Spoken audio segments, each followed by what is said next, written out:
Assalamualaikum warahmatullahi wabarakatuh. Salam, Om Swastiastu, Namo Buddhaya, salam kebajikan. Tabi pun. Selamat datang di pembelajaran pendidikan Pancasila dengan saya Kak Yo. Kalian siap untuk belajar tentang nilai-nilai luhur bangsa kita? Yuk kita mulai petualangan seru memahami Pancasila. Nah, teman-teman, di pelajaran pendidikan Pancasila kali ini tujuan pembelajarannya pelajaran untuk kelas 11 peserta didik dapat menjelaskan hakikat Pancasila sebagai ideologi negara, dan yang kedua peserta didik dapat menunjukkan kreativitas dalam penerapan nilai-nilai Pancasila dalam kehidupan dan tindakan nyata sehari-hari. Tetapi sebelumnya mari kita lihat video tentang pengertian Pancasila oleh pendiri bangsa kita. Mari kita simak. Immediately we had proclaimed our independence in August 45. We attached as preamble to our constitution the Pancasila. Panca means five, sila means principle. The Pancasila, the five guiding principles of our national life. Perhaps you know already what our Pancasila is. It gives us the five principles of our state. These are: first, believe in God.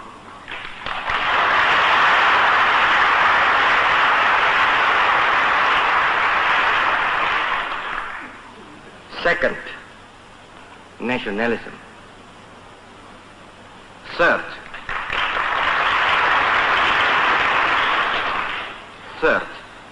humanity.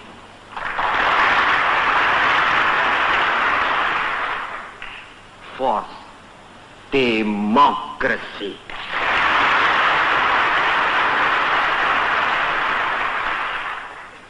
Fifth, social justice.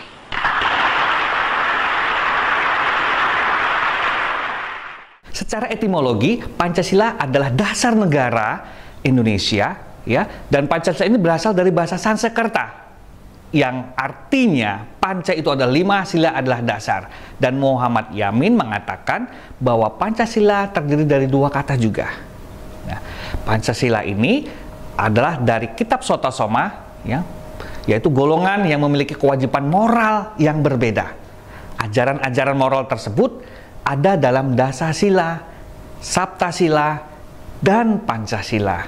Nah, secara terminologi, ya, pada sidang BPUPKI dan sidang PPKI yang pertama tahun 18 Agustus tahun 1945, pertama kalinya Pancasila dijadikan sebagai dasar negara, terutama dalam pembukaan Undang-Undang Dasar tahun 1945, dan ada dalam 37 pasal. Di dalam pembukaan Undang-Undang Dasar Negara Republik Indonesia tahun 1945 tercantum Pancasila. Rumusan Pancasila tersebut sudah disahkan menjadi dasar negara Indonesia. Nah, teman-teman, tadi sudah kita mendengar pengertian Pancasila secara etimologi dan terminologi. Sekarang kita lihat bagaimana dasar-dasar negara dari beberapa negara. Yang pertama adalah komunis. Negara komunis adalah negara yang faktor individu tidak diakui, ateis, kemudian mengabaikan kepentingan hak asasi manusia. Ya, nasionalisme ditolak karena mereka hanya mementingkan kepentingan plutokrasi, yaitu kepentingan ekonomi untuk kenegaranya saja. Yang kemudian Pancasila. Di negara Pancasila itu membela tentang hak asasi manusia, menjunjung tinggi hak asasi manusia dan dilindungi.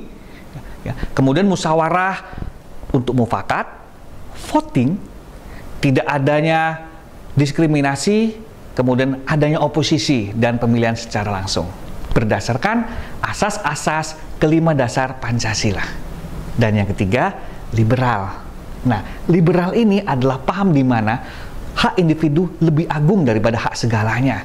HAM sangat dijunjung tinggi karena hak individu. Kemudian kebebasan mutlak di sana, sehingga di sana tidak ada batas-batasan. Nah, dari ketiga ini kita sudah paham bahwa Pancasila mewakili dari Sabang sampai Merauke bangsa Indonesia yang terdiri dari beribu-ribu suku, agama, ras, dan golongan. Jadi, masih kurang jelas tentang Pancasila? Yuk kita lanjut.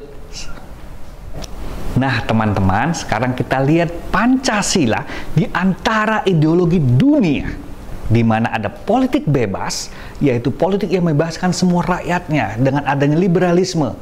Kemudian ekonomi bebas, yaitu negara komunis yang memonopoli perdagangan.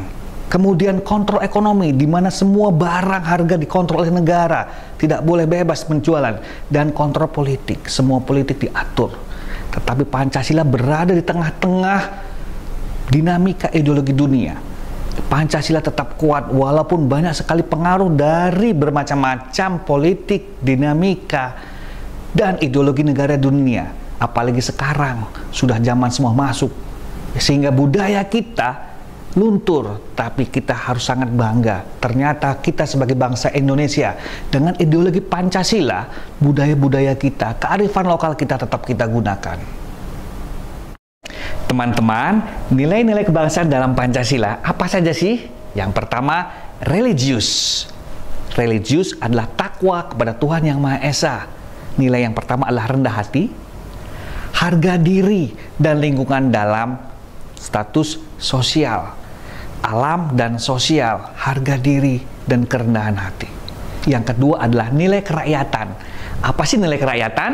Nilai kerakyatan adalah pemilih berdaulat subjek, yaitu dari pembangunan, prioritas untuk kepentingan rakyat. Semua itu diprioritaskan untuk rakyat. Yang ketiga, nilai keadilan, yaitu bermuara pada ketuhanan, keutuhan, dan 4 nilai-nilai yang ada, yaitu kepedulian dengan tajam terhadap sesama, ambil bagian dalam mengatasi kesulitan sesama, adil. Adil itu tidak harus sama, sesuai dengan hak dan kewajibannya. Yang keempat, nilai kekeluargaan, yaitu kemandirian sebagai keluarga, sebagai bangsa Indonesia yang dari bagian dari dunia. Kita punya nilai kekeluargaan, ya, di mana kita selalu peduli. Oh iya, sama-sama orang dari Indonesia. Oh sama-sama suku. Oh sama-sama menggunakan bahasa Indonesia. Kekeluargaan itu lebih dipentingkan. Dan yang keempat adalah nilai selarasan. Apa itu nilai selarasan? Pahami dulu dan menerima, ya, memahami dan menerima segala yang berbeda, terkandung dalam nilai-nilai yang positif, bisa menyesuaikan diri. Tahu bunglon, dia bisa berubah warna sesuai dengan tempatnya. Sama seperti kita, bisa menyesuaikan diri. Di mana bumi dipijak, di situ langit dijunjung. Bagaimana penyelarasan tersebut? Ingat, kita berada di negara Indonesia yang dari Sabang sampai Merauke itu terdiri dari beribu-ribu suku, adat, dan budaya. Kita disatukan oleh satu bahasa Indonesia dengan ideologi Pancasila. Nah, teman-teman, sekarang kita lihat reaktualisasi Pancasila. Yang pertama, rejuvenasi Pancasila. Ada pengayaan. Apa sih? Filter atau penyaringan. Yang pertama, objek material.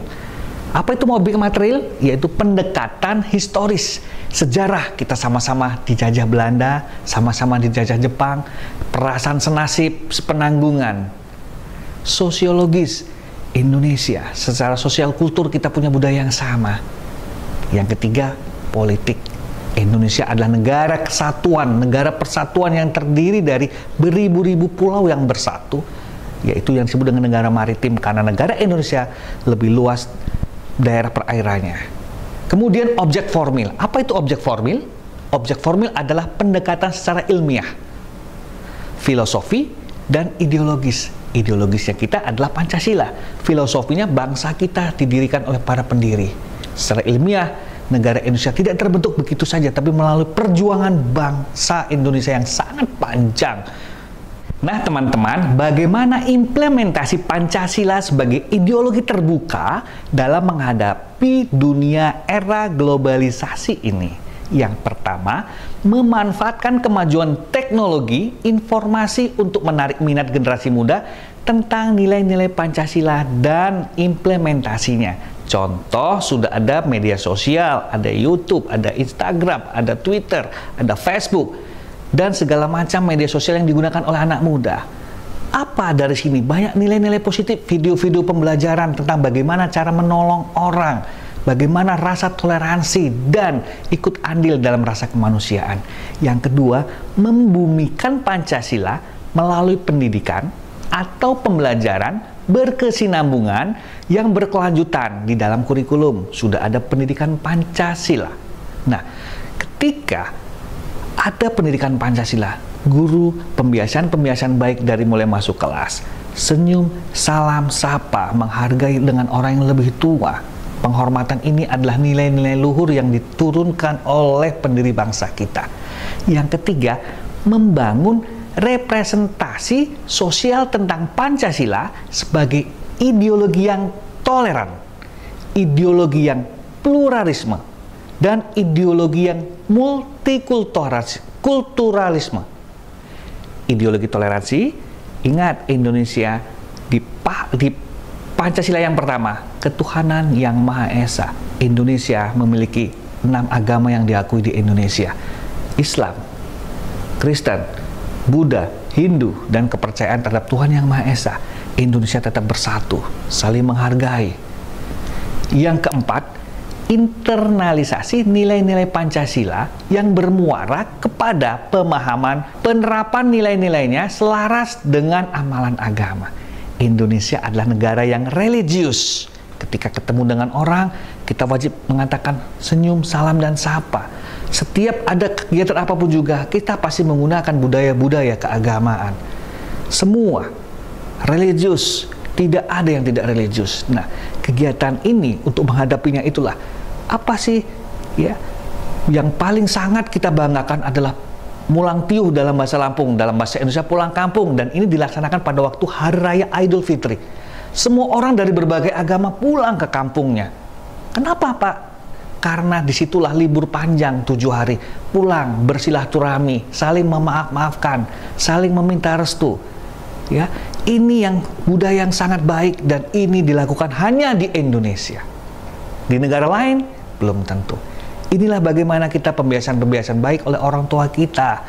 Adat budaya yang kita laksanakan di rumah, di sekolah, di luar, itu adalah budaya baik. Bagaimana kita menghargai orang yang lebih tua. Di negara bebas sana tidak ada penghargaan terhadap yang lebih tua. Maka, ayo kita jaga Pancasila, terapkan terus dalam kehidupan sehari-hari. Nah, teman-teman, Pancasila dengan lambang burung Garuda, di bawahnya ada pita yang bertuliskan Bhinneka Tunggal Ika. Bhinneka Tunggal Ika diambil dari kitab Sota Soma karangan Empu Tantular. Apa sih semboyan Bhinneka Tunggal Ika itu? Bhinneka Tunggal Ika pertama kali diungkapkan oleh Empu Tantular pada masa pemerintahan Hayam Wuruk tahun 1350 sampai 1389. Semboyan tersebut tercantum di dalam Kakawin Sota Soma Pupuh 139 bait 5 yang berbunyi Bhinneka Tunggal Ika Tanhana Dharma Mangwa. Artinya berbeda-beda tetapi tetap satu, tidak ada kebenaran yang mendua. Nah, setelah kita mendengarkan penjelasan tentang Bhinneka Tunggal Ika, sekarang konklusi Bhinneka Tunggal Ika itu apa sih? Ya, Bhinneka Tunggal Ika adalah semboyan bangsa Indonesia yang mencerminkan keberagaman yang terdapat di Indonesia tentunya, dan memahami perbedaan-perbedaan yang ada di dalam sekitar kita. Kita ini berbeda loh, satu keluarga aja berbeda, antara kakak dengan adik tidak akan punya hal yang sama, pasti punya karakter dan sifat yang berbeda, apalagi kita yang dari Sabang sampai Merauke. Namun kita tetap bersatu dalam satu bangsa yang solid, memperkuat pengertian ilahi, hakikat hidup saling berpengertian dan suasana damai dan sejahtera. Nah, 3 nilai kebangsaan yang ada dalam Bhinneka Tunggal Ika, yang pertama toleransi, yang kedua keharmonisan atau keharmonian, dan yang ketiga adalah nilai gotong royong. Tahu semut ya teman-teman ya? Dia kecil, tapi mampu mengangkat benda yang berat. Sendiri tidak bisa. Dia beramai-ramai, sama seperti kita. Dalam istilah di Lampungnya adalah Sakai Sambayan. Dalam bahasa Padangnya adalah Manunggal Sakato. Dalam bahasa Jawanya disebut dengan gugur gunung. Yang ketiga, kita mulai dari diri kita sendiri, mengimplementasikan Bhinneka Tunggal Ika. Nilai-nilai itu tidak cuma kita bicarakan dengan kata-kata, tapi dengan tindakan. Kepada semua anak muda, kita harus menyampaikan kepada peserta, kepada seluruh anak didik bangsa, kepada anak-anak yang generasi muda, terutama pada waktu generasi milenial saat ini, untuk menghargai keberagaman sebagai sebuah dinamika yang menjadi potensi dinamis yang saling melengkapi. Nah teman-teman, kita lihat peta negara Indonesia dari Sabang sampai Merauke. Dengan luas wilayah Indonesia 1.916.977 km persegi. Ada 17.504 pulau. Kemudian ada 1.340 suku. Dengan bahasa daerah 655 bahasa daerah yang berbeda. Dan ada 6 agama yang diakui. Unik bukan Indonesia? Dengan keragaman yang berbeda, dengan bahasa yang berbeda, dipersatukan dengan Pancasila, dipersatukan dengan bahasa Indonesia. Maka kita bisa bersatu, kita bisa aman, tentram, dan damai. Letak Indonesia, kita ini berada di posisi silang dunia yang sangat strategis, di mana Indonesia itu kaya dan subur. Tetapi kita juga perlu diingat, banyak semua negara yang melintasi Indonesia. Ada Selat Malaka. Letak posisi kita yang di tengah-tengah silang ini, di tengah-tengah keberagaman dan di tengah-tengah karena kita sumber daya alam dan manusianya, juga banyak negara-negara yang iri dengan negara kita. Ingat, negara Jepang tidak punya lahan pertanian, Malaysia atau negara-negara lain banyak sekali tidak mempunyai sumber daya alam. Indonesia memiliki sumber daya alam yang sangat luas. Banyak negara hancur karena perang saudara, karena ada 2 suku. Indonesia ada 1.340 suku dan banyak ratusan bahasa, tetapi kita tetap bersatu padu. Itulah Indonesia. Jadilah seperti berlian, semakin kaya perspektif dan tatahannya akan semakin indah dan berkilau. Kilauannya tidak menyilaukan. Sampai jumpa di pembelajaran selanjutnya. Wassalamualaikum warahmatullahi wabarakatuh.